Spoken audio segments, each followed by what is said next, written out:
जय श्री वेदम वेदम वंदे जगद्गुरुम। वेद के परम भक्त प्रेमियों, अभी हम श्री सूक्त जो वेद का मुख्य भाग है और अपने अपने घर का भी मुख्य है, क्यों सभी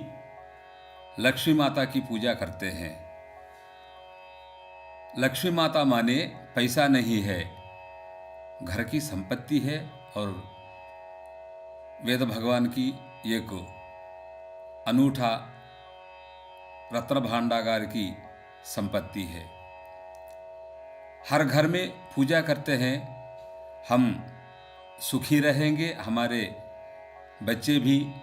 खुश रहेंगे। उसका उपाय क्या है? लक्ष्मी माता का आशीर्वाद। इसलिए लक्ष्मी माता का आशीर्वाद पाने के लिए भगवान अपने लिए श्री सूक्त एक अद्भुत मंत्र भाग दिया है। इस मंत्र भाग को हम स्वरयुक्त माने अनुदात उदात्त स्वर के साथ भाव भरित भक्ति के साथ हम इसका अध्ययन करेंगे और हर दिन इसका पाठ भी करेंगे। इस पाठ का प्रयोजन लक्ष्मी माता का संपूर्ण आशीर्वाद और घर में शांति भी। इसलिए हम अध्ययन करने के लिए तत्पर रहेंगे। ध्यान थोड़ा रखिए, अनुदात उदात्त स्वर कैसा उसको गाना है और उच्चारण करना है विधि विधान से समझ करके मेरे साथ आप लोग भी गाए। प्रथम जो है आधा आधा मंत्र बोलेंगे, उसके बाद संपूर्ण मंत्र बोलेंगे। तीसरा पाठ में पूरा सूक्त बोलेंगे। जब आधा आधा जैसा गाएंगे वैसा आप लोगों को थोड़ा ध्यान देना है। मंत्र जब बोलेंगे पूरा जैसा मंत्र में स्वर रहेगा वैसा रहेगा। जब पदच्छेद करेंगे और मंत्र को विभाग करेंगे उसमें थोड़ा स्वर का अलग रहेगा विधान, उसको थोड़ा देखना। मिलाते समय में जैसा स्वर है वैसा रहेगा, बदलेगा केवल आधा करते समय में। अभी शुरू करेंगे। ओम हिरण्यवर्णां हरिणीं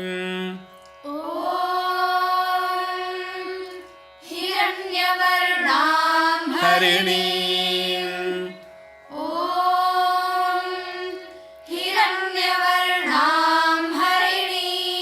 सुवर्णरजतस्रजां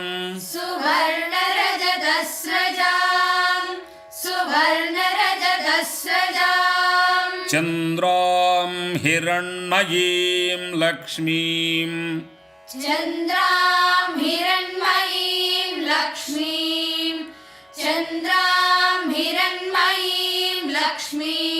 जातवेदो मअवह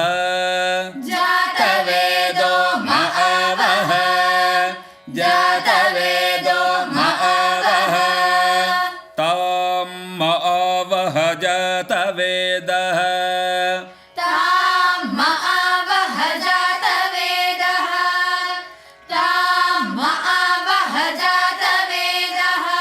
लक्ष्मीमनपगामिनीं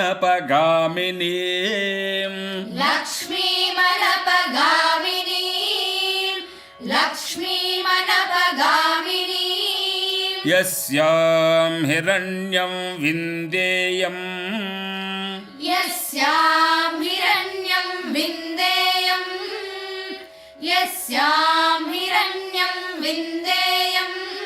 गामश्वं पुरुषानहम्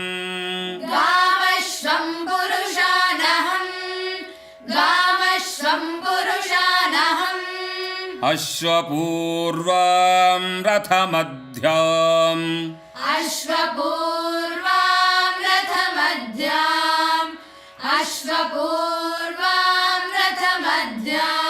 हस्तिनाद प्रबोधिनीं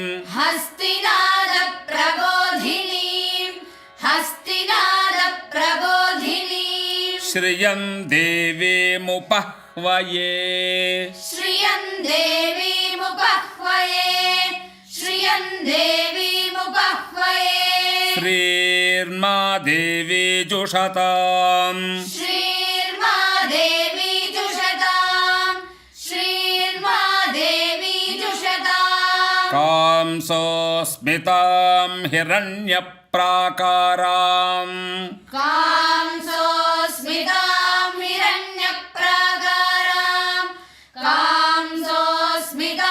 हिरण्यप्राकाराम् आर्द्राञ्ज्वलन्तीं तृप्तां तर्पयन्तीम् आर्द्राञ्ज्वलन्तीं तृप्तां तर्पयन्तीम् आर्द्राञ्ज्वलन्तीं तृप्तां तर्पयन्तीम् पद्मे स्थितां पद्मवर्णाम् पद्मे स्थितां पद्मवर्णाम् पद्मे स्थितां पद्मवर्णाम् तामिहोपह्वये श्रियम् तामिहोपह्वये श्रियम्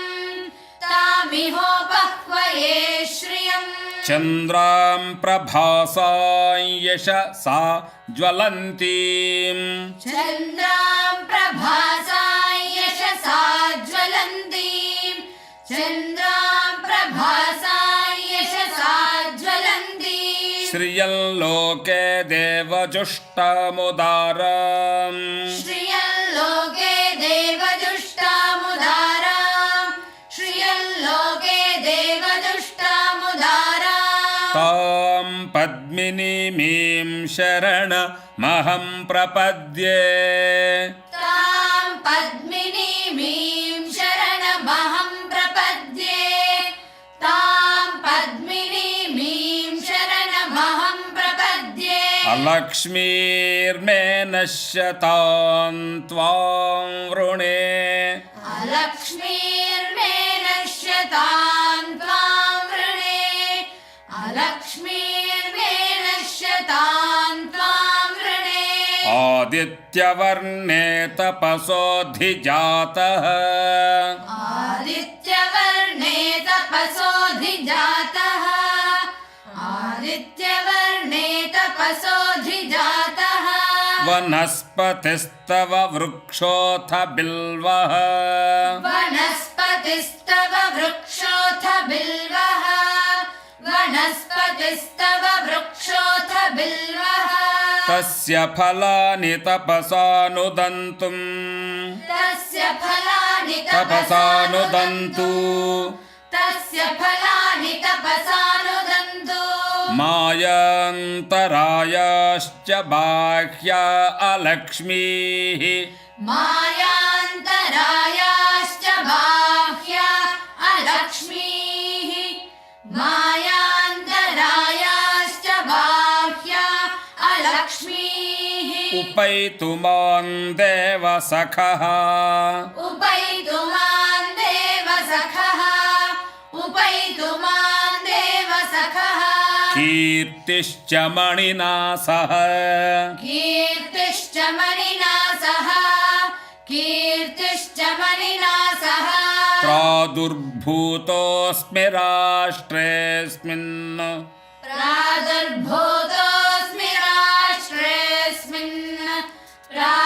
प्रादुर्भूतोऽस्मि राष्ट्रेऽस्मिन् कीर्तिमृद्धिं ददातु मे कीर्तिवृद्धिं ददातु मे कीर्तिवृद्धिं ददातु मे क्षुत्पिपासमलान् ज्येष्ठाम् क्षुत्पिपासामलान् ज्येष्ठाम् क्षुत्पिपासामलान् ज्येष्ठाम् अलक्ष्मीन्नाशयाम्यहम्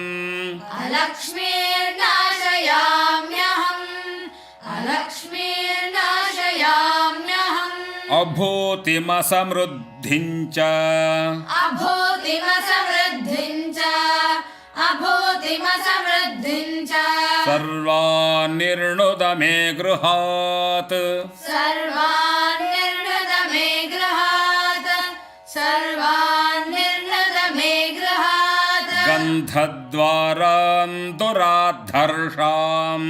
गन्धद्वारान्दुराधर्षाम् गन्धद्वारान्दुराधर्षाम् नित्यपुष्टाङ्करीषिणीम् नित्यपुष्टाङ्करीषिणीम् नित्यपुष्टाङ्करीषिणीम् ईश्वरीगुं सर्वभूतानाम् ईश्वरीगुं सर्वभूतानाम् ईश्वरीगुं सर्वभूतानाम् तामिहोपह्वये श्रियम् तामिहोपह्वये श्रियम् तामिहोपह्वये श्रियम् श्रीर्मे भजतु श्रीर्मे भजतु श्रीर्मे भजतु अलक्ष्मीर्मे नश्यतु अलक्ष्मीर्मे नश्यतु अलक्ष्मीर्मे नश्यतु मनसः काममाकूतिम् मनसः काममाकूतिम् मनसः काममाकूतिम् वाचः सत्यमशीमहि वाचः सत्यमशीमहि वाचः सत्यमशीमहि पशूनागुं रूपमन्नस्य पशूनागुं रूपमन्नस्य पशूनागुं रूपमन्नस्य मयि श्रीश्रयतां यशः महि श्रयतां यशः महि श्रीश्रयतां यशः कर्दमेन प्रजा भूता कर्दमेन प्रजा भूता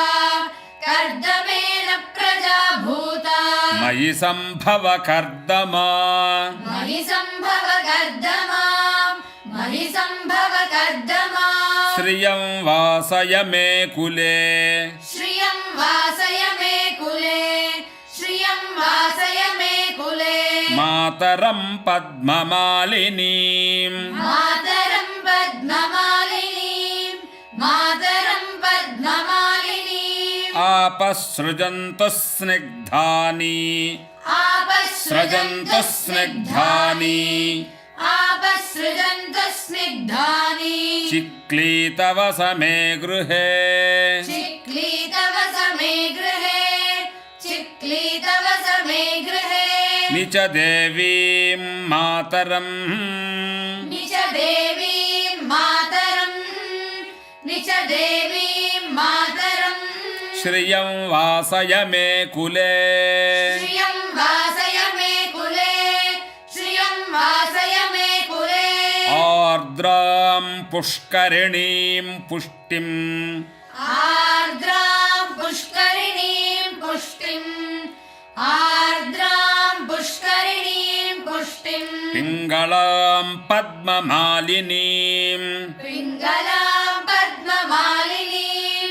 पिङ्गलां पद्ममालिनीं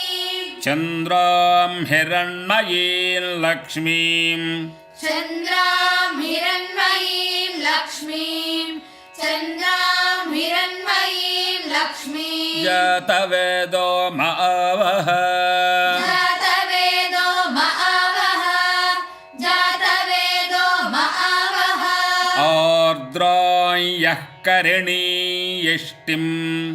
आर्द्रायः करिणी यष्टिम्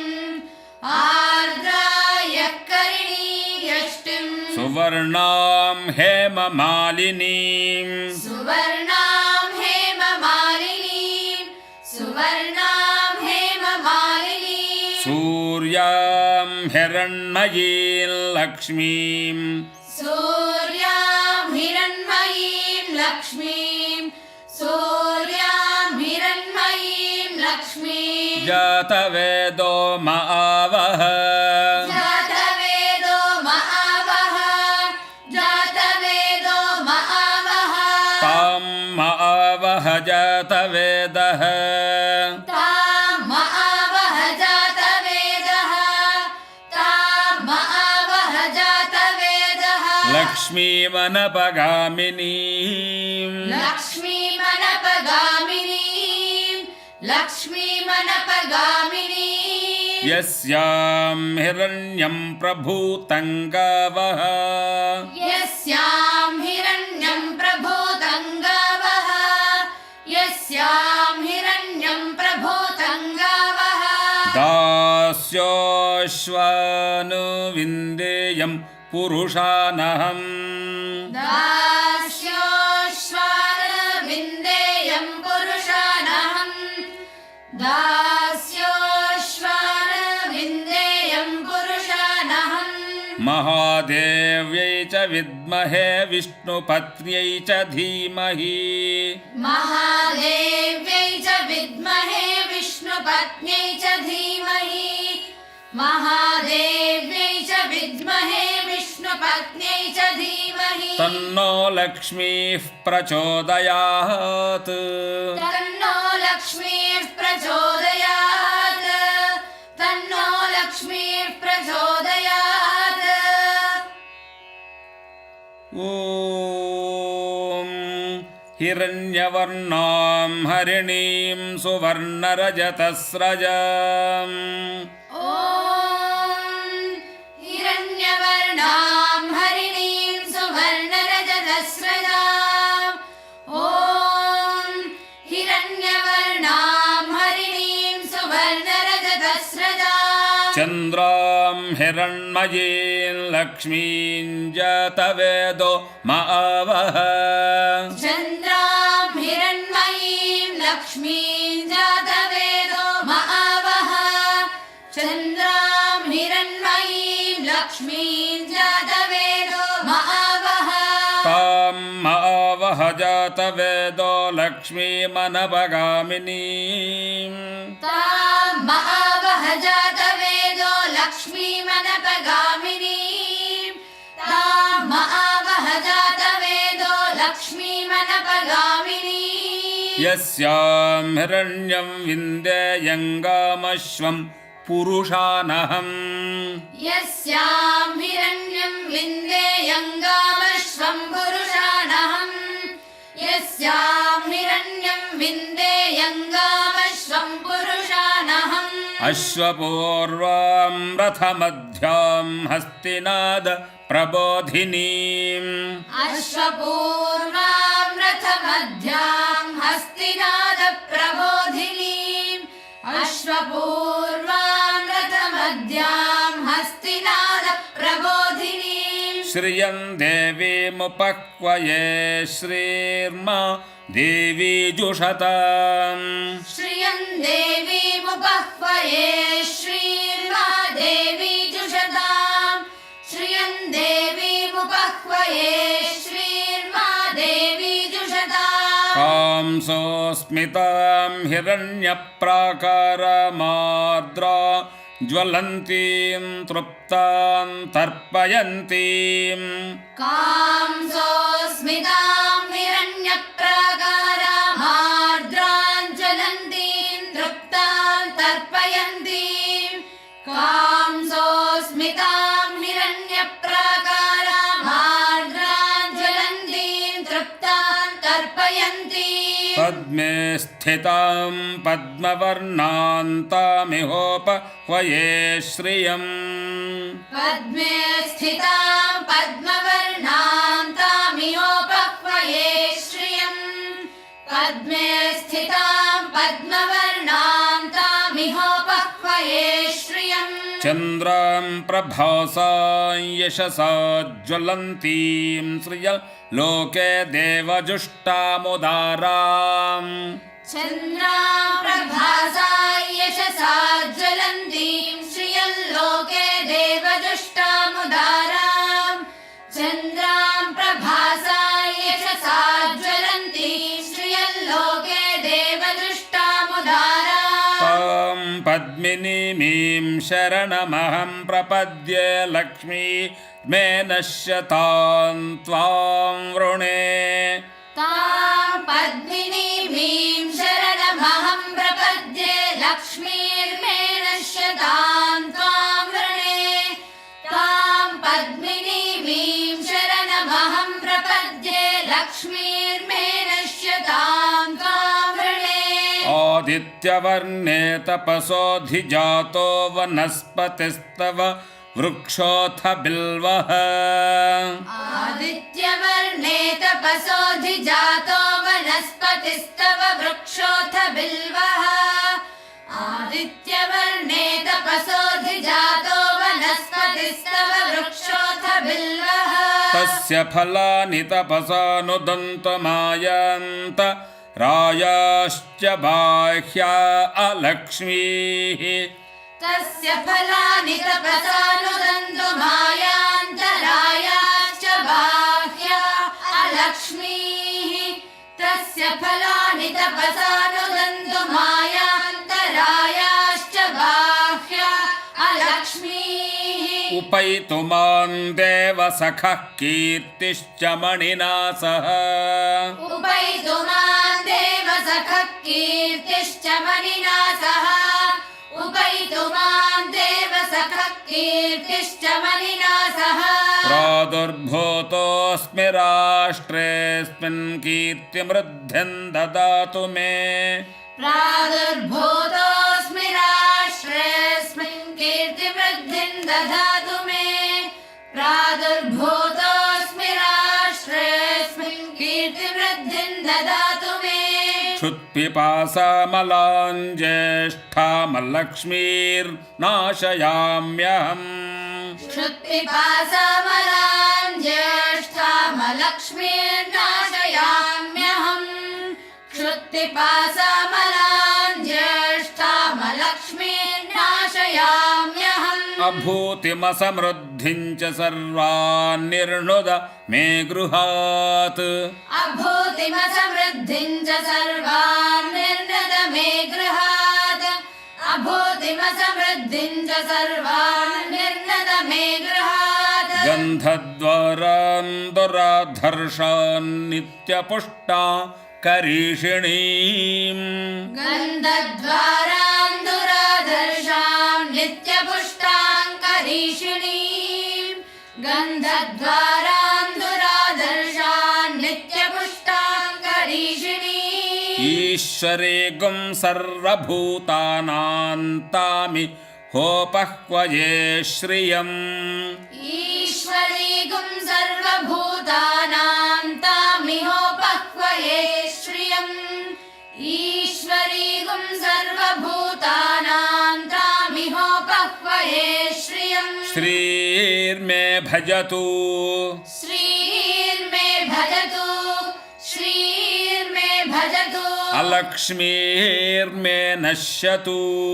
अलक्ष्मीर्मे नश्यतु अलक्ष्मीर्मे नश्यतु मनसः काममाकूतिं वाचः सत्यमशीमहि मनसः काममाकूतिं वाचः सत्यमशीमहि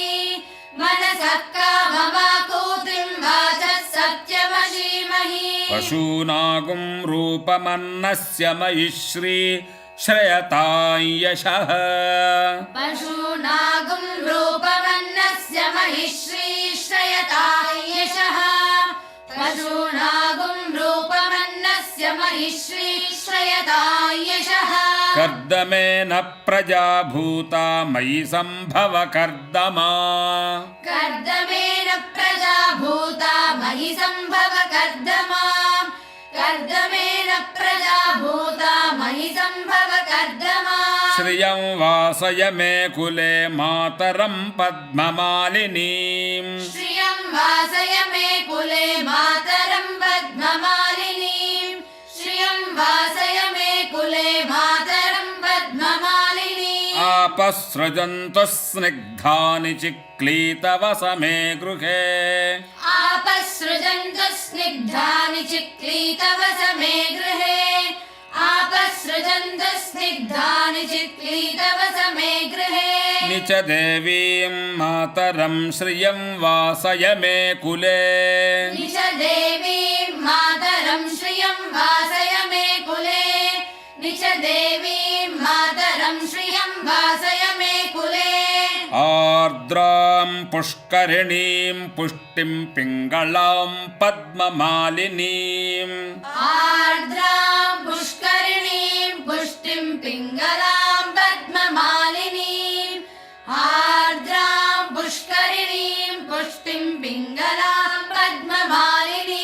चन्द्रां हिरण्मयीं लक्ष्मीं जतवेदो महावः चन्द्रां हिरण्मयीं लक्ष्मीं जातवेदो महावः चन्द्रां हिरण्मयीं लक्ष्मीं जातवेदो महावः आर्द्रां यः करिणीं यष्टिं सुवर्णां हेममालिनीम् आर्द्राय कर्णीं यष्टिं सुवर्णां हेममालिनीम् आर्द्राय कर्णीं यष्टिं सुवर्णां हेममालिनीम् सूर्यां हिरण्मयीं लक्ष्मीं जातवेदो महावः सूर्यां हिरण्मयीं लक्ष्मीं जातवेदो महावः सूर्यां हिरण्मयीं लक्ष्मीं जातवेदो महावः तां महावः जातवेदो लक्ष्मीमनपगामिनीम् तां महावः जातवेदो लक्ष्मीमनपगामिनीम् तां महावः जातवेदो लक्ष्मीमनपगामिनीम् यस्यां हिरण्यं प्रभूतं गावो दास्योश्वान् विन्देयं पुरुषानहम् यस्यां हिरण्यं प्रभूतं गावो दास्योश्वान् विन्देयं पुरुषानहम् यस्यां हिरण्यं प्रभूतं गावो दास्योश्वान् विन्देयं पुरुषानहम् महादेव्यै च विद्महे विष्णुपत्न्यै च धीमहि महादेव्यै च विद्महे विष्णुपत्न्यै च धीमहि महादेव्यै च विद्महे विष्णुपत्न्यै च धीमहि तन्नो लक्ष्मीः प्रचोदयात् तन्नो लक्ष्मीः प्रचोदयात् तन्नो लक्ष्मीः प्रचोदयात् ॐ शान्तिः शान्तिः शान्तिः ॐ शान्तिः शान्तिः शान्तिः